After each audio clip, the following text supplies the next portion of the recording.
കടിക്കല്ലേ കൊതുവേ, കടിക്കരുത്. എന്താ ചെറുക്കൻ്റെ തലയിൽ കൂടി വെള്ളം ഒഴിച്ചേ? ആ വെട്ടത്ത് താഴെ നിനക്കെന്താ വയ്യേ? നീ എന്നെ കൊല്ലാൻ വന്നേല്ലേ? ഇല്ല, ഞാൻ ഇവിടുത്തെ കാടും മുടലും മുട്ടാൻ വന്നേണ്. അല്ല, നീ എന്നെ കൊല്ലാൻ വന്നേ.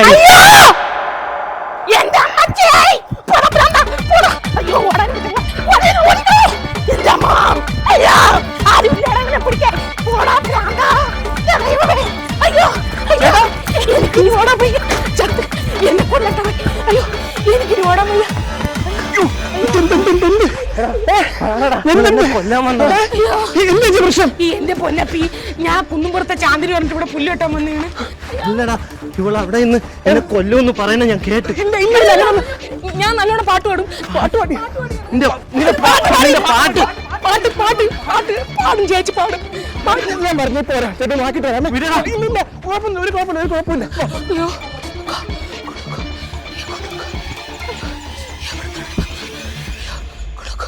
പതുക്കെ പതുക്കെ പതുക്കെ.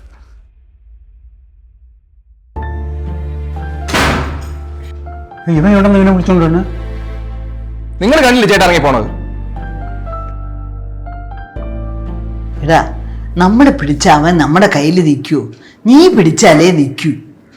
അത്രയും കെയർ ചെയ്ത് നോക്കണമെങ്കിലേ നീ തന്നെ ജോലിയൊക്കെ വിട്ടിട്ട് ഇവിടെ ഒന്ന് നോക്കേണ്ടി വരും. അല്ലാതെ വയസ്സാം കാലത്ത് അവൻ്റെ അടുത്ത് കുസ്തി പിടിക്കാനൊന്നും ഞങ്ങളെ കൊണ്ടുപോയി. ഓ, ഇത്രയും കാലം നിങ്ങൾ പറഞ്ഞിട്ടാണല്ലോ ഞാൻ അവിടെ നിന്നത്. മതി, ഇനിയെങ്കിലും എന്റെ കാര്യം നോക്കട്ടെ. ഇമാതിരി സാധനങ്ങളൊന്നും വാങ്ങിച്ചു കൊടുക്കല ഞാൻ പറഞ്ഞിട്ടുള്ളതല്ലേ. എടാ, ഇത് അവന് ഭയങ്കര ഇഷ്ടമാണ്. അവൻ ചോദിക്കുമ്പോ എങ്ങനെ വാങ്ങിച്ചു കൊടുക്കാതിരിക്കുക?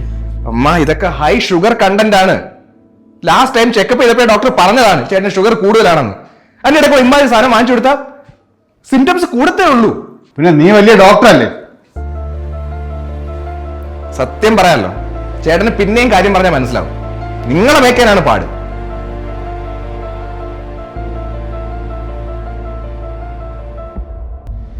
അപ്പൊ അത്രയ്ക്കൊക്കെ പ്രശ്നം നടന്നല്ലേ? കറക്റ്റ് ടൈമിൽ ഞാൻ ചെന്നുകൊണ്ട് രക്ഷപ്പെട്ടു. ഇല്ലെങ്കിൽ ബക്കറ്റ് മാറി മണ്ടക്കിട്ട് പൊട്ടിച്ചാൻ. വീട്ടിൽ ആര് വന്നാലും ചേട്ടനൊരു സംശയമാണ്. എടാ, അങ്ങനെയാണെങ്കിലേ നമുക്ക് കല്യാണം കഴിഞ്ഞ് വേറൊരു വീടത്ത് മാറി താമസിക്കണമെങ്കിലും നല്ലത്.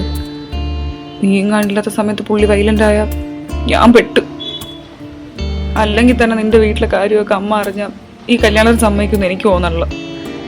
അത് ഓർക്കുമ്പോഴാണ് എനിക്കൊരു ടെൻഷൻ. നീ എന്തായാലും തൽക്കാലം അമ്മ അടുത്തൊന്നും പറയണ്ട. പിന്നെ വീട് മാറുക എന്നൊക്കെ പറഞ്ഞാൽ അത്ര പെട്ടെന്ന് പോസിബിൾ അല്ലടോ. ഞാനും കൂടെ വീട്ടിലില്ലെങ്കിൽ ശരിയാകത്തില്ല. പിന്നെ ചേട്ടനിപ്പോൾ വലിയ കുഴപ്പമൊന്നുമില്ല. ഈ മരുന്നൊക്കെ കഴിക്കുമ്പോൾ പുള്ളി ഓക്കെയാണ്. വേറെ ആര് പറഞ്ഞാൽ കേട്ടില്ലെങ്കിലും ഞാൻ പറഞ്ഞാൽ കേൾക്കും. അതാ.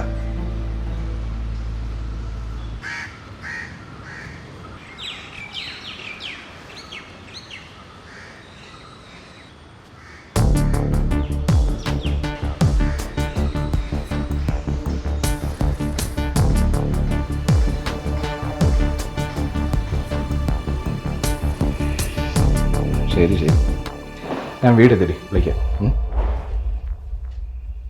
സുല്ലേ, ആ പെണ്ണേതാടാ? പെണ്ണോ? ഏത് പെണ്ണ്? നീ ഒരു പൊട്ടം കളിക്കല്ലേ? ഇന്ന് രാവിലെ നീ സംസാരിച്ചോണ്ട് വന്ന പെണ്ണേതെന്ന്?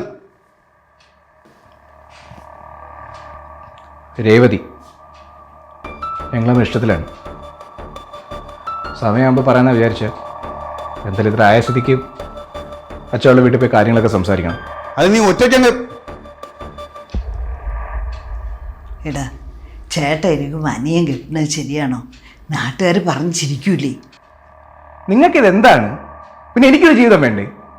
അല്ലെങ്കിൽ തന്നെ ചേട്ടൻ്റെ ഈ അവസ്ഥ കാരണം എനിക്ക് നല്ലൊരു ആലോചന വന്നിട്ടില്ല ഇത്രയും പ്രായമായിട്ട്. ഇത് ഞാൻ വളരെ കഷ്ടപ്പെട്ട് കണ്ടുപിടിച്ചേ. ദയവായിട്ട് ഇതെങ്കിലും ഒന്ന് നടത്തിത്താ. എന്തായാലും 2 ദിവസത്തിനുള്ളിൽ നമ്മളവിടെ വീട്ടിൽ പോകുന്നു, കാര്യങ്ങൾ സംസാരിക്കുന്നു.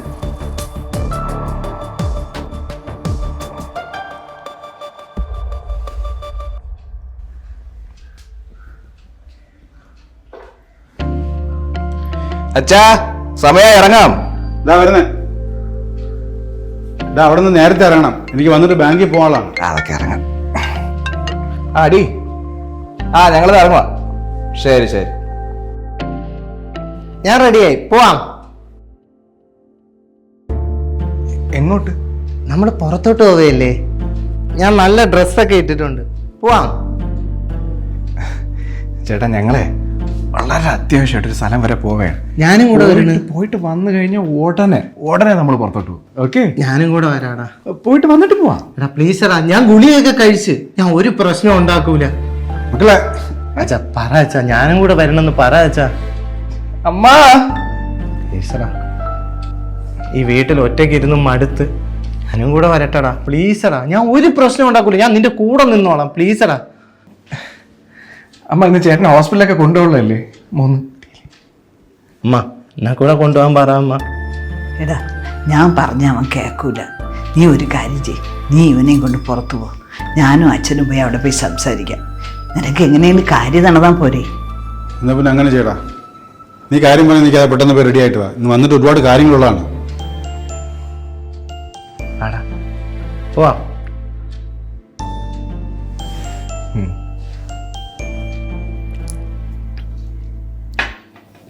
മോള് പഠിക്കുവാണോ അതെന്തെങ്കിലും ജോലി ചെയ്യാണോ? MBA കഴിഞ്ഞു, ഇപ്പൊ കുറച്ച് ഇന്റർവ്യൂസ് ഒക്കെ അറ്റൻഡ് ചെയ്യാം. അല്ല സുനിൽ എവിടെ? സുനിൽ വരാനിരുന്നതാ. ഇറങ്ങുന്ന സമയത്ത് അരവിന്ദ് മോനൊന്ന് വയ്യാതായി. പിന്നെ അവൻ മോനെയും കൊണ്ട് ഹോസ്പിറ്റലിൽ പോയി. അയ്യോ ഹോസ്പിറ്റലിലോ? എന്ത് പറ്റി? അപ്പം മോളൊന്നും പറഞ്ഞില്ലേ? സുനിലിൻ്റെ മൂത്ത ഒരു ചേട്ടനുണ്ട്, അവൻ ഇച്ചിരി വയ്യായ്മ ഉള്ള പയ്യനാ. അയ്യോ അങ്ങനെ വലിയ പ്രശ്നമൊന്നുമില്ല, ഇടയ്ക്കിടയ്ക്ക് വാശി കാണിക്കും. കൊച്ചു പിള്ളേരുടെ സ്വഭാവമാണ്. പിന്നെ സുനിലിനെ വലിയ ഇഷ്ടമാണ്, അവൻ എന്ത് പറഞ്ഞാലും കേൾക്കും. അശു ആണോ? ഞങ്ങൾക്കിതൊന്നും അറിയില്ലായിരുന്നു. ഓ ഞങ്ങളുടെ വിധി, അല്ലാതെ എന്ത് പറയാനാ. സുനിലുള്ളതാണ് ഏക ആശ്വാസം. ഒരു ദിവസം വെട്ടുകുത്തിയെടുത്ത് ഞങ്ങളെ വെട്ടാൻ ഓടിച്ച്. ഞങ്ങൾ സുനിൽ വരണ വരെ റൂമും അടച്ച് അതിൻ്റെ അകത്ത് തന്നെ ഇരുന്നത്. പിന്നെ ഒരു ദിവസം സുനിൽ എറണാകുളത്തായ സമയത്ത് മോന് വയ്യാതായിട്ട് എന്ത് ചെയ്യണമെന്ന് അറിയാതെ തന്നെ പോലീസിനെയൊക്കെ വിളിക്കേണ്ടി വന്നു. അവർ വന്ന് വളരെ പണിപ്പെട്ടാണ് അവനെ പിടിച്ചു നിർത്തിയത്. അന്ന് വന്ന SIക്ക് കിട്ടിയ അടി, അയ്യോ. നിങ്ങളും കൂടി ഇതെല്ലാം അറിഞ്ഞിരിക്കണമല്ലോ എന്ന് വിചാരിച്ച് പറഞ്ഞാണ് കേട്ടോ. അല്ലെങ്കിൽ പിന്നെ നാളെ രേവതി മോള് വീട്ടിൽ വന്നതിന് ശേഷം എന്തെങ്കിലും ഒരു പ്രശ്നം ഉണ്ടാകുമ്പം നിങ്ങൾക്കത് പെട്ടെന്ന് ഉൾക്കൊള്ളാൻ പറ്റിയെന്ന് വരില്ല. അതുകൊണ്ടാണ്.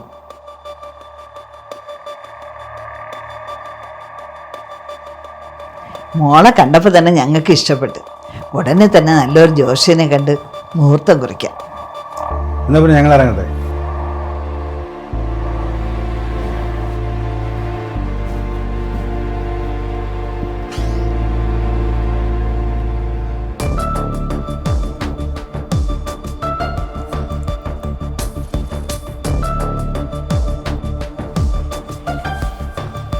കുറച്ചുകൂടെ കഴിഞ്ഞിട്ട് വന്നാൽ മതിയായിരുന്നു. ഇന്നിപ്പോ ഇത്ര കിട്ടിയില്ല, ഇനി പിന്നെ ഒരു ദിവസം പോകും. ആ ഫോണിൽ ആരോ വിളിക്കണം, തരുമോ? എനിക്ക് വേണം. ഇത്രയും നേരമായില്ലേ? ഞാൻ എടുത്തിട്ട് ഇപ്പം തന്നെ തരാം. ഓക്കെ, നേരെ മുകളിൽ പോയി മരുന്നൊക്കെ കഴിച്ചോ. ഞാൻ ഇപ്പം വരാം. വരണേ. ആ ഹലോ, എവിടെ പോയി കിടക്കായിരുന്നു? എത്ര നേരം കൊണ്ട് കിടന്ന് വിളിക്കണേ? ഞാൻ ചേട്ടനെ കൊണ്ട് പുറത്തേക്ക് പോയിക്കരുതേ. അവിടെ എന്തായി? എല്ലാം ഓക്കെ ആയില്ലേ? നീ നിന്റെ അച്ഛനും അമ്മയും ഇങ്ങോട്ട് പറഞ്ഞു വിട്ടതേ കല്യാണം നടത്താനാണോ അതോ മുടക്കാനാണോ? എന്ത് പറ്റി? എടാ അച്ഛനും അമ്മയും ഇവിടെ വന്ന് ചെയ്യേണ്ട കാര്യം എല്ലാം അമ്മയടുത്ത് പറഞ്ഞു. അമ്മ എന്നെ കൊന്നില്ലെന്നേ ഉള്ളൂ. ഇനി അമ്മയെ കല്യാണം നടത്താൻ സമ്മതിക്കുന്നു എനിക്ക് തോന്നണ്ട. എന്ത് സമ്മതിക്കൂല എന്ന്? നീ ടെൻഷൻ ആവാതെ, ഞാൻ അവിടെ നിന്ന് അമ്മയെ കണ്ട് കാര്യങ്ങളൊക്കെ സംസാരിക്കാം. ഒരു കാര്യമില്ല. എടീ, കല്യാണം കഴിഞ്ഞ് വീട് മാറി താമസിക്കുന്ന കാര്യമല്ലേ, അതൊക്കെ നമുക്ക് സെറ്റാക്കാം. നീ അതൊക്കെ എങ്ങനെയെങ്കിലും ഒന്ന് പറഞ്ഞ് അമ്മയൊന്ന് കൺവിൻസ് ചെയ്യിക്കാൻ നോക്ക്. ശരി, നോക്കട്ടെ. അവൻ്റെ കല്യാണം കഴിഞ്ഞ് വീട് മാറിപ്പോയാ പിന്നെ ഇവിടുത്തെ കാര്യമൊക്കെ എങ്ങനെ? നമുക്കൊരു കാര്യം ചെയ്യാം, ഇതിൻ്റെ കൂട്ടത്തിൽ അരവിന്ദിൻ്റെ കല്യാണം കൂടെ നടത്തിയാലോ? എടി അവന് സുഖമില്ലാന്ന് അറിഞ്ഞിട്ട് ആരെങ്കിലും പെണ്ണ് തരുമോ?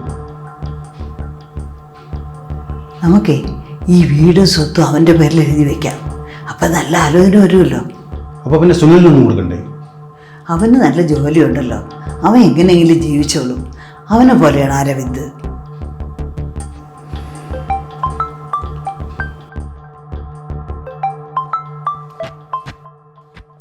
അച്ഛാ ഇല്ലേ?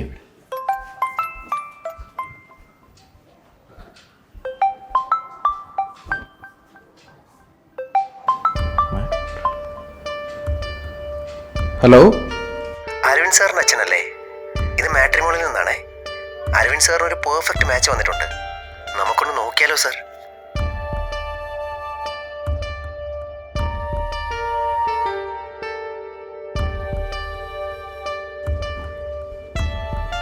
നിങ്ങൾ എന്തിനാണ് ചേട്ടന്റെ പ്രൊഫൈല് മാട്രിമോണി കൊടുത്തത്? എന്താ നിനക്ക് മാത്രം പെണ്ണ് കിട്ടിയാൽ മതിയാ? ഓ, അതിനെപ്പറ്റി ഒന്നും എന്നെ കൊണ്ട് പറയിപ്പിക്കണ്ട. അമ്മ, ചേട്ടനെ കൊണ്ട് ഈ അവസ്ഥ പെണ്ണിട്ട് വയ്ക്കുന്നത് എന്തിനാണ്? അറ്റ്ലീസ്റ്റ് ഫാമിലി ലൈഫ് എന്ന് പറഞ്ഞാൽ എന്താണെന്നെങ്കിലും ചേട്ടൻ അറിയാൻ തോന്നുന്നുണ്ടോ? അതുമല്ല, ഈ ആലോചന വരുന്നിട്ട് നമ്മൾ എന്തോ പറയും? എന്തോ പറയാൻ? നമുക്കുള്ള സ്വത്ത് മുഴുവൻ അവന്റെ പേരിൽ എഴുതി വെച്ചാൽ പ്രശ്നം തീർന്നില്ലേ? ബെസ്റ്റ്. ഈ സ്വത്ത് നോക്കി വരുന്നവരൊക്കെ ചേട്ടൻ ആത്മാർത്ഥമായിട്ട് നോക്കുമെന്ന് തോന്നുന്നുണ്ടോ? എടാ പിന്നെ ഞങ്ങൾ അവനെ എന്ത് ചെയ്യണം? നീ കെട്ടി പോവുകയും ചെയ്യും. അപ്പൊ ഞങ്ങൾ ചത്താലോ? അവൻ ആരുണ്ട്? നീ ഇതിലൊന്നും കൂടുതൽ ഇടപെടണ്ട. ഞങ്ങൾക്ക് അറിയാം എന്ത് വേണമെന്നുള്ളത്.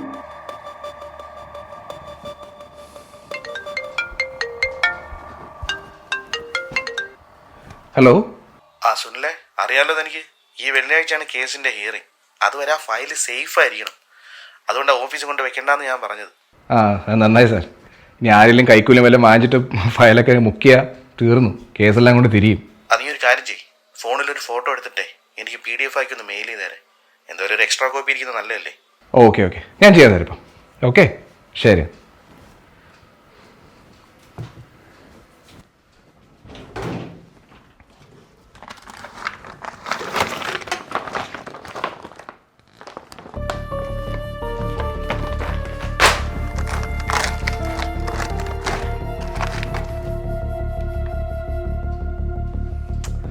അമ്മ, അമ്മ, അലമാര വെച്ച് നിന്റെ ഫയൽ വല്ലതും കണ്ടായിരുന്നോ? നിന്റെ ഫയൽ ഞാൻ എവിടെ കാണാനാ? നീ വച്ചെടുത്ത് പോയി നോക്ക്. റൂമിലൊക്കെ മൊത്തം നോക്കി. അതൊരു ഇമ്പോർട്ടന്റ് ഫയൽ. അതെങ്ങാനും മിസ്സായാൽ എന്റെ ജോലി പോകുന്നത് മാത്രമല്ല, ഞാൻ കോടതി കയറേണ്ടി വരും. മക്കളെ, നീ വല്ല അവന്റെ ഫയല് കണ്ട? അമ്മ, ഇന്നലെ വാങ്ങിച്ച അച്ചപ്പ എവിടെ ഇരിക്കുന്നു? വയറ് വിശക്കണ്. അച്ചപ്പൊക്കെ തരാം. ഒന്ന് ഓർത്തു നോക്കൂ, അലമാരയിൽ എന്റെ ഫയൽ വല്ലതും കണ്ടായിരുന്ന? എന്തെങ്കിലും ഒന്ന് ഓർത്തു നോക്കൂ. അമ്മ, അച്ചപ്പ എവിടെ ഇരിക്കണമ്മ? വയറ് വിശക്കണ്.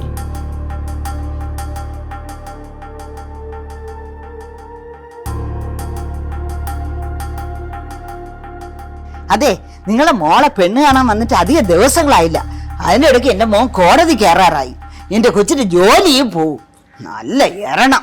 ദേ, മര്യാദക്ക് സംസാരിക്കണം കേട്ടോ. നിങ്ങളെ മോന്റെ ജോലി പോയെങ്കിലേ ആ നിങ്ങളെ മോന്റെ കയ്യിലിരിപ്പുണ്ട. അല്ലാതെ അതൊന്നും എന്റെ മോളെ തലയിൽ വെച്ച് കേട്ടണ്ട. ആ എറണം കേട്ടോളൂ ഞങ്ങളുടെ വീട്ടിൽ വന്ന് കയറണോ വേണ്ടയോ ഞങ്ങളെ ഒന്ന് തീരുമാനിക്കട്ടെ. പിന്നെ എന്റെ മോളെ നിങ്ങളെ വീട്ടിലോട്ട് പറഞ്ഞു വെച്ചില്ലെങ്കിലേ എന്റെ വീട്ടിൽ അടുപ്പ് അങ്ങ് പുകയില്ല. പോകട്ടെ പിള്ളേ കൊണ്ട്.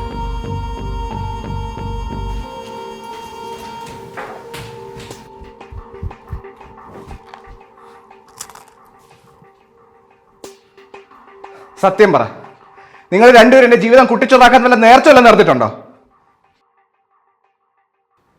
എന്താടാ? അച്ഛാ, ആ ഫയലിന്റെ കാര്യം ആകെ സീനായി നിൽക്കുകയാണ്. അത് നാളെ കോടതിയിൽ എത്തില്ലെങ്കിൽ തെളിവ് നശിപ്പിച്ചു എന്ന് പറഞ്ഞ് ഞാൻ ജയിലിൽ പോകേണ്ടി വരും. ലക്ഷങ്ങൾ കോമ്പൻസേഷൻ കൊടുക്കേണ്ടി വരും. പിന്നെ ഈ അമ്മ രേവത്തിന്റെ വീട്ടിൽ വിളിച്ച് ഒരു പുതിയ പ്രശ്നം ഉണ്ടാക്കി വെച്ചേക്കാണ്. എടാ, നിന്റെ അപ്പോഴത്തെ വെപ്രാളം കണ്ടപ്പോ ഞാൻ അങ്ങനെ പറഞ്ഞു പോയതാ. നീ ആ ഫയൽ എങ്ങനെ ഉണ്ടാ നോക്ക്. എടാ, എനിക്ക് തോന്നുന്നത് നിന്റെ ശ്രദ്ധ മാറിയപ്പോൾ യവനെങ്ങാനും എടുത്ത് മാറ്റി വെച്ചിട്ടുണ്ടാവുന്നതാണ്.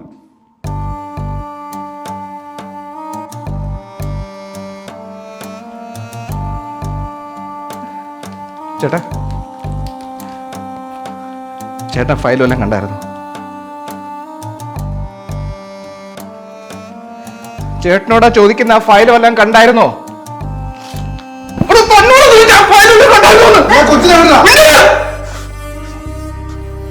എന്റെ കയ്യിൽ നിന്ന് പോയിരിക്കാണ്. നീയൊക്കെ കാരണം എന്റെ ജീവിതം നശിപ്പിച്ച് നിൽക്കണം. ഫയൽ ഞാൻ കൊല്ലിട്ട്. ഈ ഫയൽ എന്താ? അച്ഛനും അമ്മയും കഴിഞ്ഞ ദിവസം അലമാരി കൊണ്ടുവച്ചതാണോ ഫയല്? ഞാൻ എടുത്തില്ലടാ. കൊല്ലല്ലേടാ, ഞാൻ എടുത്തില്ല. ഞാൻ എടുത്തില്ല.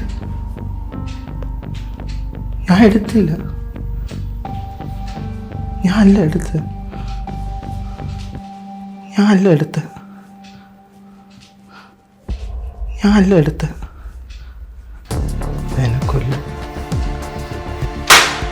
ഈ ഫയൽ എങ്ങനെ നിങ്ങളുടെ അലമാര വന്നത്?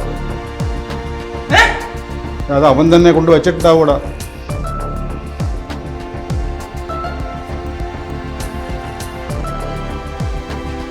എടുത്തില്ലടാ,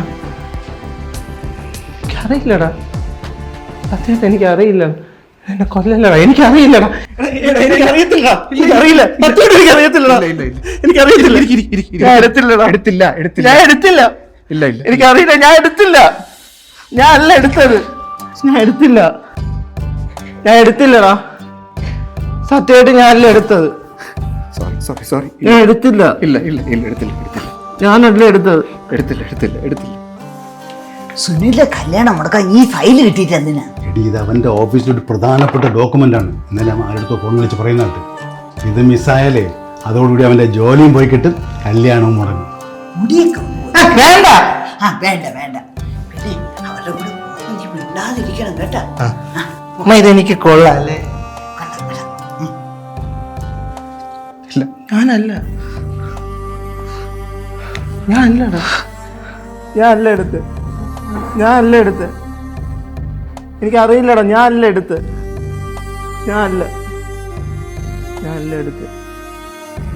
അതാണല്ലേ എല്ലാ കാര്യം ചെയ്തിട്ട് ഈ പാവത്തിന്റെ തലയെ കൊണ്ടിടും. എടാ, ഞങ്ങളുടെ കാലശേഷം അവൻ ആരുണ്ട്? അതുകൊണ്ടല്ലേ സ്വത്ത് പോലും അവന്റെ പേരിൽ എഴുതി വെച്ചത്.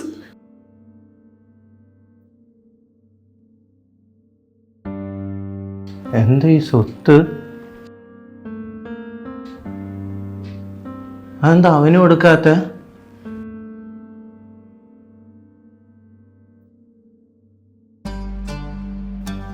എന്റെ കാലശേഷം പിന്നെ ഇവനാരുണ്ട്?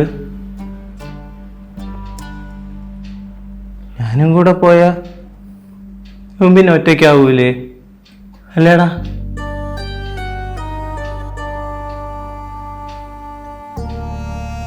നീയേ ഒരു കല്യാണം കഴിക്ക്. നീ ആ പെണ്ണിനെ കൊണ്ട് ഇങ്ങോട്ട് വരണ്ടേ? നിനക്കറിയാലോ, ഗുളി കഴിച്ചില്ലെങ്കിൽ എൻ്റെ കയ്യിൽ നിന്ന് പോവും. ഞാൻ എന്തെങ്കിലുമൊക്കെ ചെയ്യും.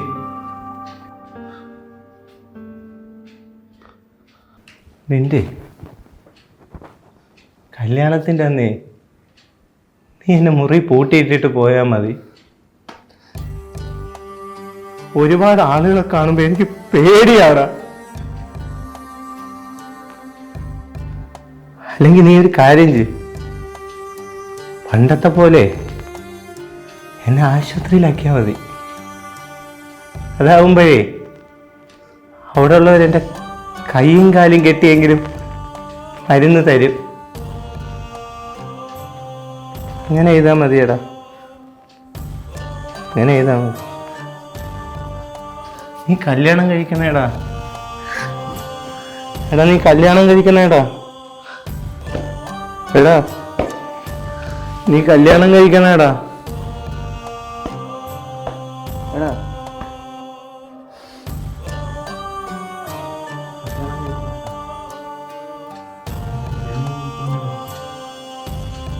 മാതാപിതാക്കളുടെ സ്വാർത്ഥത മക്കളുടെ ജീവിതം എങ്ങനെ ഇല്ലാതാക്കുന്നു എന്നുള്ളതിൻ്റെ പെർഫെക്റ്റ് എക്സാമ്പിളാണ് ഈ വീഡിയോ. മാനസികമായിട്ട് ബുദ്ധിമുട്ടുന്ന മൂത്ത ചേട്ടനെ നോക്കാൻ ഇളയ മകൻ ജോലിക്ക് പോകാൻ പാടില്ല, വിവാഹം കഴിക്കാൻ പാടില്ല, അവൻ്റെ ജീവിതം തന്നെ ഒഴിഞ്ഞു വെക്കണമെന്നൊക്കെ ചിന്തിക്കുന്ന ഈ മാതാപിതാക്കൾ ഒരിക്കൽ പോലും ഇളയ മകൻ്റെ സന്തോഷം എന്താണെന്നോ ആഗ്രഹങ്ങൾ എന്താണെന്നോ ഒന്ന് മനസ്സിലാക്കുന്ന പോലും. ഇവിടെ മൂത്ത മകൻ തനിച്ചായി പോകരുത്, ഭാവിയിലാണെങ്കിലും അവനൊരു കൂട്ടായിട്ട് ഇളയ മകൻ എപ്പോഴും കൂടെ ഉണ്ടാവണമെന്നൊക്കെ മാതാപിതാക്കൾ ആഗ്രഹിക്കുന്നതിൽ ഒരു തെറ്റുമില്ല. പക്ഷെ അതേസമയം അതിനുവേണ്ടി ഇളയ മകനൊരു ജീവിതമേ ഉണ്ടാവാൻ പാടില്ലെന്ന് വാശി പിടിക്കുന്നത്, അതിനെ തകർക്കാൻ ശ്രമിക്കുന്നത് യഥാർത്ഥത്തിൽ ആ മാതാപിതാക്കൾ അവനോട് ചെയ്യുന്ന ദ്രോഹമാണ്. ഇനി പ്രധാനപ്പെട്ട ഒരു കാര്യം, ഇനി നിങ്ങൾക്കും ഇതുപോലെ മാനസികമായിട്ട് ബുദ്ധിമുട്ടുന്ന ഒരു കൂടപ്പിറപ്പുണ്ടെങ്കിൽ ഭാവിയിൽ നിങ്ങളൊരു കല്യാണം കഴിച്ച് ഒരു കുടുംബമായെങ്കിൽ പോലും ആ സഹോദരത്തെ മറക്കാതെ, അവരെ ഒറ്റപ്പെടുത്താതെ നിങ്ങളോടൊപ്പം ചേർത്ത് പിടിക്കാൻ ശ്രമിക്കുക. എല്ലാവർക്കും ഒത്തിരി ഒത്തിരി സന്തോഷം നേർന്നുകൊണ്ട് താങ്ക് യു. ഉയർന്ന നിലവാരമുള്ള നിലക്കടല എണ്ണ, മന്ത്ര ഗ്രൗണ്ട്നട്ട് ഓയിൽ, ഇതേ നൽകുന്ന